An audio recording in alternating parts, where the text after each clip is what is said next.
Hey everyone, welcome back to Financify. If you are having trouble accessing your Remitly account and need to reset your password, you have come to the right place. Let's jump right into it.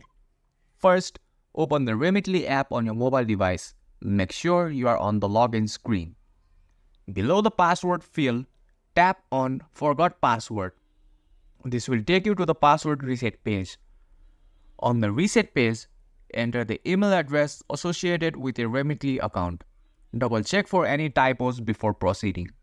After entering your email, tap on Submit or Continue.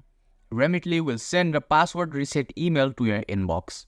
Then, open your email app and find the password reset email from Remitly. If you don't see it right away, check your spam or junk folder. Tap on the link provided in the email. It will direct you to a secure page to create a new password. Enter a strong, unique password and confirm it by typing it again.